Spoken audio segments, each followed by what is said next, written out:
Do food experts really know what they're talking about? Let's talk about that.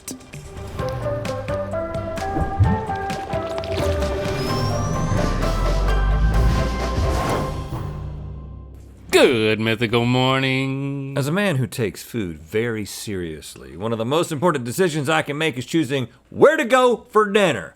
We are living in a time with endless options. And the internet has a lot of guidance, but even that gets overwhelming. Yep. I mean, you got sites that aggregate the opinions of regular people, of which I like to think I'm one. But hold on, you consider yourself regular? Well, then what's irregular? Well, I'm an irregular, regular person. I'm not a food critic.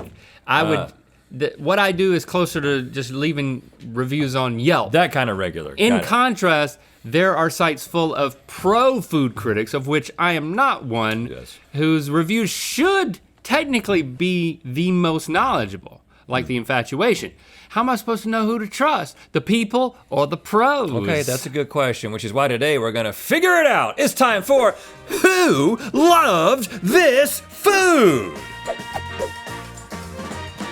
All right, boys, in each round you'll be given 2 similar dishes. One of those dishes will be the highest rated option on a website that aggregates reviews from average Joes, your TripAdvisors, your Yelps.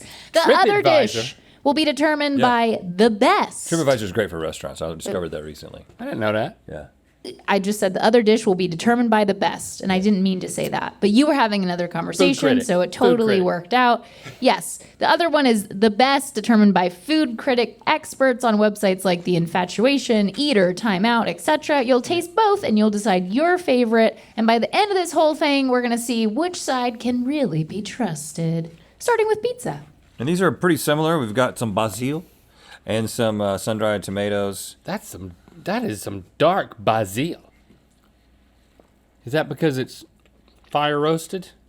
I mean, it was put on the pizza and then cooked, which I assume changes the color of basil. So we're expected to think that both of these are good in some way, right? Sure. I mean, because this is good. It is good. Now, is this this is like a sun-dried tomato, which I'll accept. Good. Now that we're on the same page, you've accepted the tomato. Now, over here, And this is a little bit more, margarita. I'm gonna pull this apart so we can get it. We can get it. With the little cheese clumps. It's a little thinner crust. I feel fancy, no matter what. Well, getting this pizza is kind of fancy. You know what I'm saying? Mm-hmm.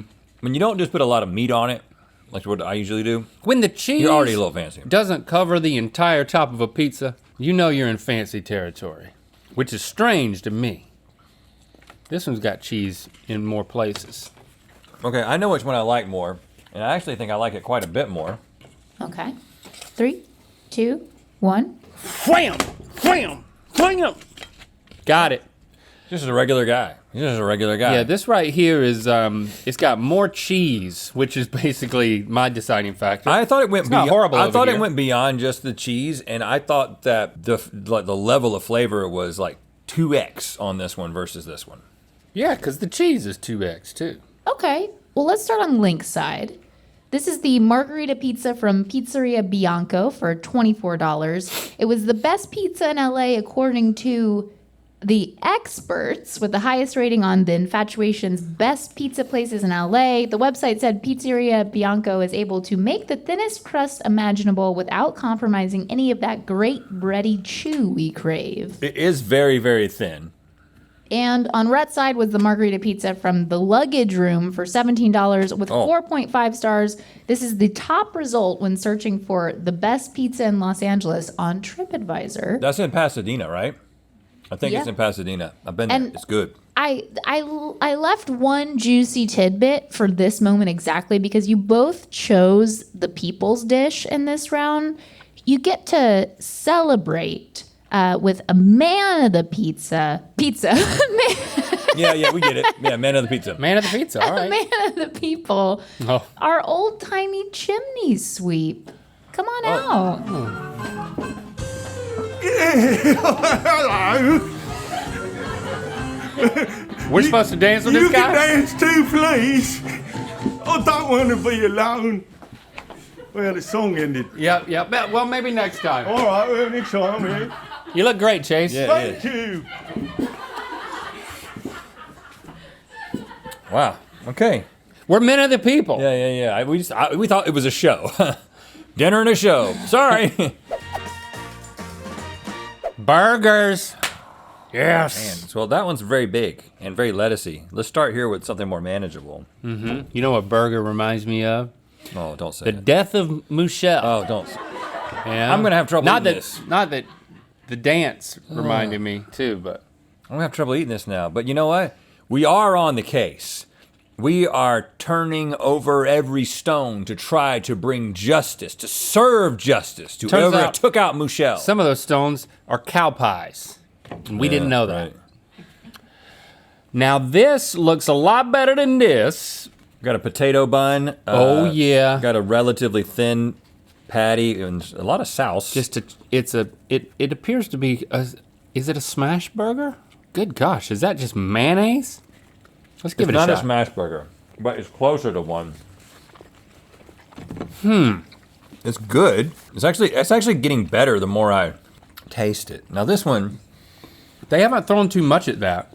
This seems like the type of thing that a critic would, I don't know, would they make fun of it or would they love the fact that there's a huge piece of lettuce that, Well, here's the thing. serves as your hors d'oeuvre? in LA, it's the sites that we're talking about are not like frou-frou food critic sites. They're like, you know what I'm saying? That's a good point. It's not like, it's more elevated, I guess, than like a normie opinion, but it's still Have your tricky. lettuce and eat your burger too.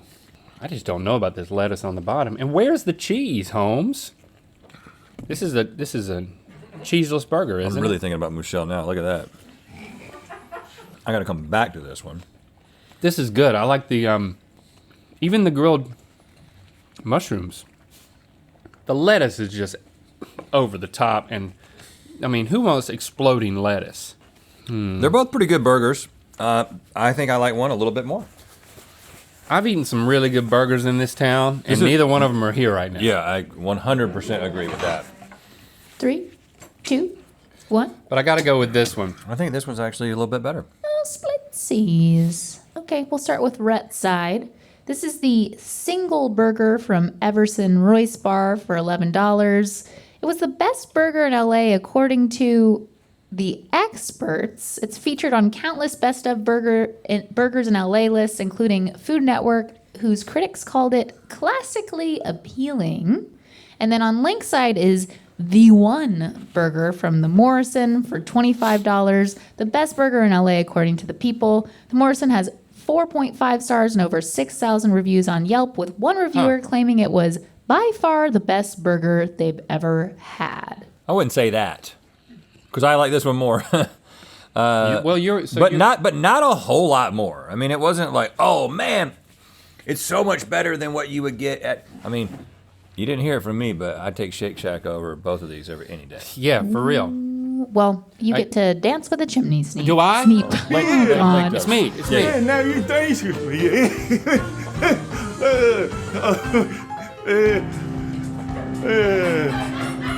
All right. How did you get so tall, Chase? I'm Matt Leib. I've been here for years. Oh, Matt Leib. Yeah. I made him break character, but not really. Yeah. You know, ironically, we have our own food critics here in-house at Mythical That's on Team right. Sport. And I think that they've got some opinions of the people, you know? They're Yeah. qualified, but they're also relatable. So you could check out the new rankings on Sport, like vegan tuna, Trader Joe's salad kits, frozen veggie pizza, and more. Lots of updated rankings because they're constantly getting new stuff in, like the new frozen meatballs, new frozen chicken pot pie. We got to update them so you get the best of the rest. If you want to buy it, go to Sport first. Search it up. Donuts. So you start with a regular Yeah, this is a good regular test. glaze, plain glaze. I mean, I will say that all of these look pretty similar. You wouldn't know similar. anything just based on. Again, it's not a fancy donut. It's a donut that fancy people like. So we're gonna go over here. There you go. That's a decent plain. Ooh, this one's better. Well, don't hey. Keep it inside. Don't influence me. But that one's better. And then for the It's softer. break those in half. So we got a cakey donut. Cakey sprinkle. Sprinkles on the inside. Oh wow, that's something that someone would like to write about in an article. These are lighter. Like literally, they weigh less. Clear winner there. Not going to say which one. Yeah, I agree, but things And got then- complicated for me. Now we're just going with the classic chocolate over the toplet. You going to eat a donut? When is the best time to eat a donut? There's a clear preference in my mind here. Late at night. Late at night when you're out. Yeah. I got like a midnight donut in downtown LA recently. So many donut shops in LA. It's crazy. A 3, 2, 1. So much better. Softer. I like more the- flavorful. I like the sprinkled on this a little bit more, Yeah. but the other two were better. Agreed. Okay, we'll start on Rhett's side. It's a sampling of donuts from Sidecar Donut, the Vanilla Bean Glaze, the Chocolat, and the Celebration Cake donuts. Each cost between $4 and $5. Sidecar had the best donuts in LA according to the experts. Critics at Thrillist said Sidecar's donuts boast a perfect crustiness that hides an exceptionally moist interior. And then on Link's side was a sampling of donuts from Primo's Donuts, the original glaze, the chocolate raised, and the Primo. sprinkles donuts. Each cost about $3. It has 4.5 stars on Yelp, making it the people's choice. One reviewer called them crispy on the outside, soft inside, and just the right amount of texture and They're fluffiness. light and fluffy. It's great. Primos. We Chimney got sweep? to go. Please. You know, I just want to thank you for all the work that you've been doing to our chimneys. Hey, have you worked on the dryer vents here? Oh, no, but I was going to get to it after me dancing, yeah. Okay, good. David Beckham fish and chip. Clean out your dryer vents and the lint tubes. Could be a fire hazard. That's right.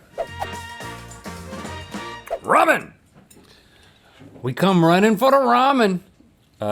This one's a little prettier, but I You mean... want me to give a nice little push and stir? I never had any of this until I'll do a little push and stir over here. We can double up on the push and stir. You're not pushing or stirring enough. And I'm gonna take a little bit of this. I'm just gonna go with broth first. Yeah, me too. Woo! Woo! That's good. Now this one looks different. Again, this one's thinner. It's going to be tough because they're both well loved. It's not like one of them's from the frozen section. You know what I mean? Okay, so just in terms of, and look at that hunk of pork, y'all. They're both incredibly flavorful in different ways. Oh, sorry. I'm gonna kind of just eat each individual piece here. I know I got some of your hair. Sorry. Can you be a little less aggressive? Yeah, man. Just a little less aggressive. Anything for you. Small pieces of pork over here. This is definitely fancier. And they both have a very strong flavor, but that one has like an unexpected flavor. When you go back to North Carolina, do a lot of people eat the ramen there now? Because when we were there, we weren't eating the ramen. Yeah, they got A decade ago, then we left, and now when we go back, it's like, oh yeah, the reason why we left. Now maybe we should go back because they got. We the didn't ramen. leave North Carolina to get away from something like bad food. No, I went. We came here to the land of opportunity. to get the ramen. I came here only for the ramen. Yeah, I'm gonna stay over they here. have it. Not as many options, but like you can totally get it. This is easy for me. Hold on one second. Really easy. I don't want to contaminate. If it's raining outside, if it's a two, little bit cold, get you some ramen, and it better be this one. That one has a, I don't know, it's a weird aftertaste, like a sour aftertaste. The broth on this one's better. The pork's every single element Every of this single one's better. thing. Somebody was really wrong. On Link's side was the tonkatsu ramen from Tsuchita for $16.50. The best ramen in LA, according to the experts. Critics from multiple sources, including Eater, listed them on their list of the best ramen in LA, saying their broth and noodles are nearly perfect. And then on Rhett's side was Old School Ramen from Tatsu for $13.95. Best ramen in LA, according to the people. Tatsu has 4.5 stars on TripAdvisor, and reviewers called it the best ramen ever and a ramen bowl so good you have to come back for seconds. I agree. Power to the people. Here we go again. Yes. We don't need those critics ramen, yeah? We like our people's ramen, yeah. Thanks! Oh, well. You know, I just didn't want to wear myself out. You know, you dropped a feather. Oh, well, can you buy me a new one, please? Yeah, I think you're. I think you're still good. Oh, I'm gonna make glue and put it back together. He's gonna go kill a horse and make glue. Yeah, I think he only has one dance. It's the chimney sweep dance. Okay, that's an odd thing that's so popular. It really is. It's so strange. specific that maybe there's something in the ramen world that we don't know about, that like that sour taste is what you're after, but this in our minds tastes a lot better, which I think, 3 out of 4 times I chose the people, 4 out of 4 times you chose the people. I think the message here is that our opinions can be trusted to represent the people. In aggregate. Oh, is that? Oh yeah, we can be trusted. Yeah. But the Yelpishness of the world can be trusted over just one person. I think you use the critic sites just to get exposed to, like, this is a new place that I haven't been. But I'm still gonna choose, if I haven't been to a place that everybody's talking, wants, likes, and talks about. Wants, likes, and talks about. Yeah. The choice is clear. Especially when there's a lot of ratings and a lot of ratings. You got to trust the people. There you go. Thanks for being a people and for subscribing and clicking that bell. You know what time it is. Hi everyone, I'm Lossie. And I'm Jeremy, and we are in Deception Island, Antarctica. And it's time to spin the wheel of mythicality. Or are you? Antarctica looks kinda sunny. Deception Island? Green screen, maybe? Mm-hmm. Click the top link to watch us discover real or fake celebrity restaurants and good mythical more. And to find out where the mythicality is gonna land. Check out the new food rankings over at Sporked. They tasted and ranked the best vegan tuna, Trader Joe's salad kits, frozen pizza, and more. And they're going back and updating rankings by tasting your suggestions too, so be sure to comment.